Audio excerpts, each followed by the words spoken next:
Hi everybody, welcome back once again to the Eastfield Gunroom YouTube channel. Once again, I just want to thank you all for liking the video, subscribing, commenting, engaging, looking at the website, because it all helps us bring this fantastic content to you.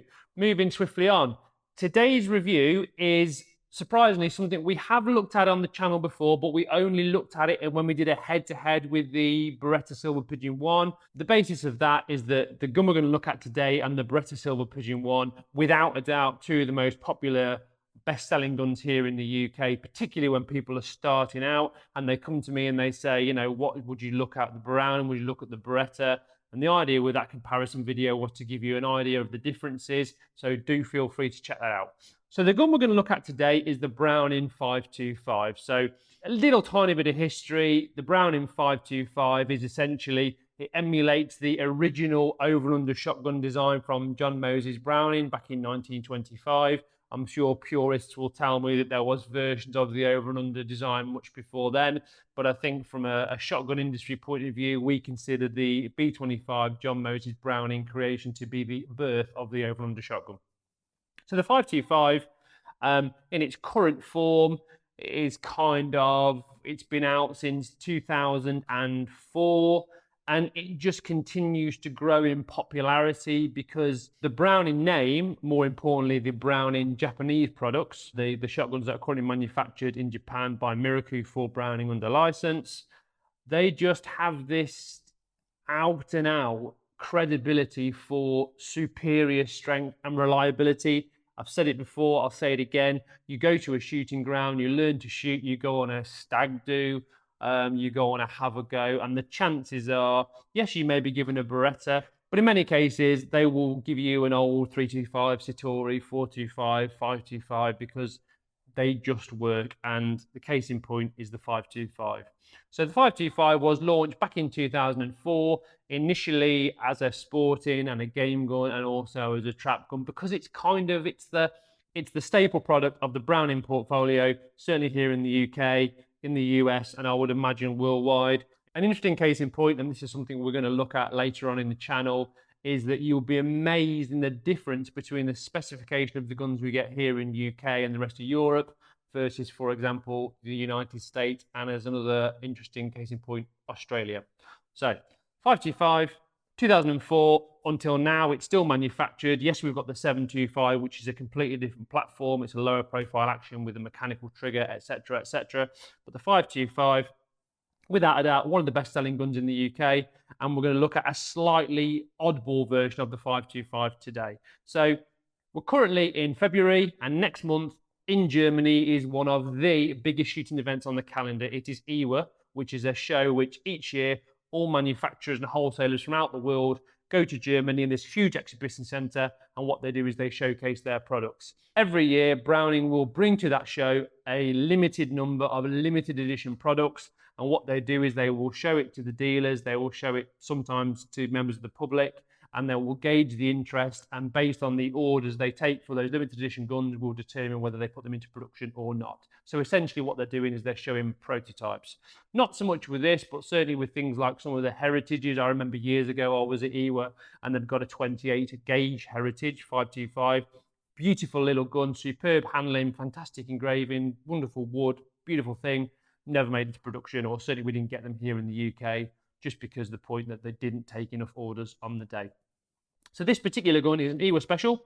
It's a 525. Now, when this gun was launched, the standard 525 Sporter 1, which is the gun we featured in the video, was scroll engraved. So basically, alongside the Silver Pigeon 1, it had got some nice tasteful scroll engraving. It looked like a thistle or something like that. You can still buy it today. What they did is they moved away from that and made it a bit cleaner, bit fresher, took all the engraving away, and just put on it, as we've seen in many competition guns like the DT11 and the Gamba and that kind of stuff that we've done reviews on previously, just made it a bit plainer, a bit cleaner, and a bit fresher. So we start with the action. It is the deep-bodied, full-length locking bolt Browning action, which is, again, synonymous with durability and strength. Everyone knows this gun or knows the design of this gun, whether you shot a 325 30 years ago or whether you've just bought a 525 and you're fiddling around with the adjustable comb as we speak. So it's got a plain action, brush finish action. Again, if you compare it to the Beretta, they use different processes. It's kind of more of a nickel finish on their base model guns like the Silver Pigeon. But this one, we've got a nice brush finish action. The Browning bookmark, which when I do the YouTube subtitles, it thinks I mean something you put in the pages of a book, but actually a deer's head. Browning bookmark on the fore-end iron there, and Browning bookmark on the top lever. Crisp clean lines, 525 S. I think the S stands for series. It might stand for sporting. I'm not entirely sure. And if we turn it over on the underside of the action, we've got B525 Sporter, where as you can see the bottom of the barrel lugs locking into the action, which is what gives this design its superior strength. Turn it round, open it up. If you look inside, now this is interesting, you've got no engine turning. A lot of the guns we've looked at recently have got engine turning on. I think if you buy a standard 525 off the shelf, you'll get engine turning. For some reason, when this gun was launched back in 2020 for EWA, they decided not to put it on. Who knows, it may be a cost-cutting exercise, or it may be that this gun was produced for different markets apart from the UK, and they don't really like engine turning. Maybe it doesn't turn them on. This is a 30-inch gun. Now, this weighs 8 pounds 1 ounce. Now, one of the gripes I had, if you watch back on the 525 versus Silver Pigeon showdown with my expert marksmanship, is that the standard 525 is a bit too light. That gun we tested in the film came out, I think it was 710, 712, something like that. Whereas this one is 8 pounds 1 ounce. Now we'll move on to what gives the extra weight in a second, but for now it's 8 pounds 1 ounces. So we've got 30-inch tubes, 18.7 backboard barrels, fleur-de-lis and CIP high performance superior steel proof. There's a mouthful. 3-inch chambers, and Invector Plus chokes because of the backboard barrels, because of the 18.7. And on this particular gun, we've got a blast from the past. Now, Browning, in my opinion, have never been that well thought of for their innovation. Some people will argue with that. What we've got here is we've got a choke system. This is the Midas Invector Plus choke system that goes way back to the Browning Ultra XS, which we did a video on. So it's been out 20 odd years, and they're still dragging them out the warehouse and sticking them in chokes. That said, they look smart, they're extended, they give a bit more weight to the end of the barrel, which is in some cases what people want. It's not always the case. Obviously, you can put flush fit chokes in the barrels if you prefer. 10mm sporting rib with the tram line, with the centre bead. Of all the ribs on shotguns, I think for me this is the most consistent. They use it on Miracus, they use it on Browning. You know, it hasn't got a taper. It's no nonsense. I like the tram line. I like the centre bead. Again, if you've got a eye dominance problem, the centre bead can help you with that. Ventilated barrels, ventilated rib, Browning barrel sticker still intact, which is literally a sales aid. So you walk into a Browning dealer, certainly here in the UK, and you're met by a wall full of yellow stickers. You know where the Brownings are. Chrome line barrels, obviously we don't really talk about that these days because it's kind of the norm. But let's not forget, if you go back 35 years-ish, some of the Brownings of that period, sort of the 125s, etc., which is a gun we'll look at again in the future, they weren't chrome lined. So they do take a degree more of care and maintenance if you own one of those. Another top tip from me. Right, moving on to the trigger. Interestingly, we haven't got an adjustable trigger on this one, which is odd because the majority of 525 Sporters do have an adjustable trigger. Again, is it a cost-cutting exercise? Who knows? For me, I think it's a nice feature to have on a Sporter. But incidentally, the gun we tested in the Silver Pigeon shootout video didn't have adjustable trigger either. Top lever, same brush finish as the action. You know, the selector, everything's plain. There's no engraving on it, which again fits in the fact that it's kind of a clay gun. It's clean, it's crisp, it's sleek. Bookmark on the trigger guard, as you'll get with all Brownings from the last 80 bazillion years. Now let's move on to the balance test. Now 8 pound 1, like I said, 5 or 6 ounces heavier, maybe even more than that, assume my maths, than the gun we tested in the previous 525 video. But how does it balance? Let me put out your suspense. It's a tiny bit barrel heavy, which you would probably expect with the Midas chokes. Now, because they will add extra weight, of course, an extended choke, which protrudes at the end of the barrel, is heavier than a flush one. Simple as that. But from a feeling point of view, it feels better than the standard 525. Now, going on to the woodwork, we've got a beaver tail forend, which again, at the time, back in 2020, you couldn't get a 525 with a beaver tail. This was the first 525 that they introduced it on for the UK market. You know, it's that standard Browning beaver tail. It's not the very wide MK38 Miracle beaver tail. Really, really nice feel, especially for sporting applications. Coupled with that, adjustable comb. Again, it's the latest spec one. If you haven't seen our video on adjustable combs, you must check it out. It tells you about adjustable combs, how to set them up, etc. This is the latest spec one, which you adjust through the back. Incidentally, the pad, now these come as standard with a 20mm flex recoil pad. This has been replaced to make it a little bit shorter for the previous owner, and they've used a pad that hasn't got the hole in, but that is how you adjust the comb from the back, which is the better system than the previous one, which is pre-2020 or pre-2019, where at that point there, the comb would have fallen off when you shot it. The woodwork itself is nicely figured. It's dark, it's inoffensive, it's classed as grade 2, European, probably Turkish, oil finished, with the recoil pad, double point checkering. It's nice and slim in the grip. You could use this as a game gun. You might argue it's a little bit bulky with having the beaver tail forend on. Again, it all comes down to personal preference, which is always the case with shotguns. Like I said, this has got the 12mm flex on it. They do a 20, a 25, and even now a 32mm plus spacers. So again, it's a more modular design. Should you need a longer stock, short stock, etc., we don't have to worry about taking it to the gunsmith. We can just use our brain and a posi drive screwdriver and change the pad.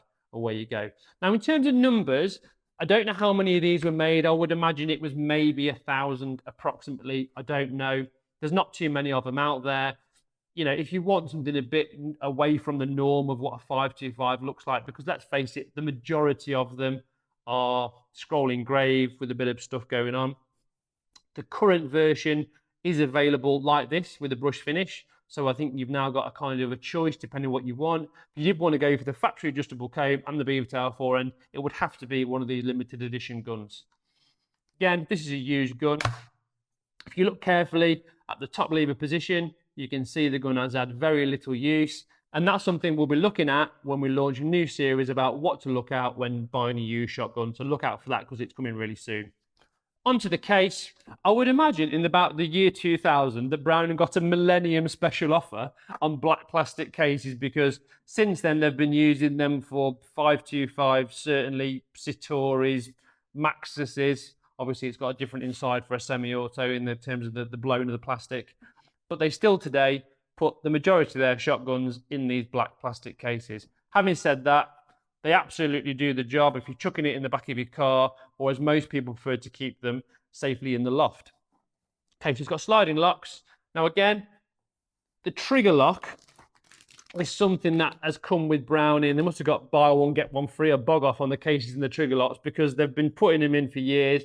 Very few people choose to use them. But what I do want to make is I do want to make a valid point that I had a gun delivered last week from a client. They had put the trigger guard carefully in the case, but they had wedged it in and it had actually made a right mess at the bottom of the toe of the stock. If you were going to transport a gun and there isn't a specific place to put a trigger lock, don't put it in the box. Book of words. Again, sometimes we touch on warranties. Here in the UK, if you buy a Browning product, you will get a staggering 10-year warranty on the action. Don't be fooled, people. It basically means the action and nothing in it. Yes, they are extremely reliable, very durable, very strong, and the standard warranty, which does cover the mechanics of it, etc., is 3 years. The fact that they say they give a 10-year warranty on the action is, from my perspective, a bit of a red herring. Base it on 3 years, 3 years on the woodwork, 3 years on the mechanics, and you won't go far wrong.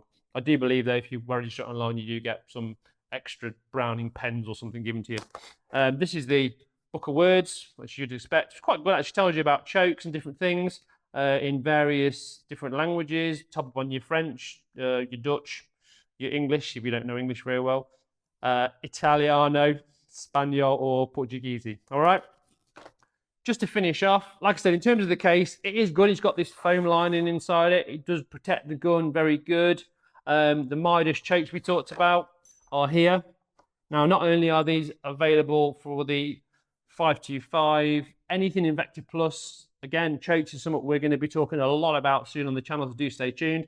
Anything Invector Plus, be it one of the more modern Winchesters, Browning Autos, Miracoos, anything that's got that choking system, you could buy yourself to these trendy black and gold chokes, look like something from the 80s, and you can stick them in your gun. They also use them currently in the 525 Sporter Laminate, which is the grade stock thing with the same design action. 4 chokes with this one, standard T-bar Browning choke key, and that's kind of it really. The 525 in the UK is kind of an institution in its own right. When people start shooting, and again, I've talked about it before, geographically, it can make a huge difference. Where we are in kind of the Staffordshire, the Midlands area, Browning's always had a huge following. You know, if you go further north or further south, it tends to be a bit more towards Beretta. That's the way I've always found it to be anyway. In terms of a gun, they are simply brilliant. Yes, I'm a huge fan of a Miracle, but let's not forget this is a very close to a Miracle. It's manufactured by Miracle for Browning because of how brilliant Miracles are. If you're starting out, if you're upgrading, you know, you've got something like an old Lambert, a Browning Medalist, a Rizzini, and you've decided to treat yourself, you will not wear one of these shotguns out. It is not a consumable item. You will own this for a number of years, like the Beretta, like the Miracle. So that's been the Browning 525 EWA Special factory adjustable with a beaver tail forend. Incidentally, I've picked a 30-inch gun because I believe that that's the optimum barrel length for the kind of people this gun is marketed at. Yes, it's available as a 28. It's also available as a 32. If you are starting shooting, however, and you want to shoot exclusively clays or predominantly clays, I would always look at a 30-inch gun. If you've got any questions about this particular gun, please email me directly. If you've got any comments about this gun, comment below. If you want to check out this versus the Beretta, then don't forget to look at the head-to-head video we did. Lots of information in there. Don't forget to check out the website. Please keep liking the videos. And if you haven't already subscribed to the channel, you know what to do. And that way we can continue to bring you this fantastic content. From Matthew Morgan at Eastfield Gunroom, straight shooting. I'll see you next time.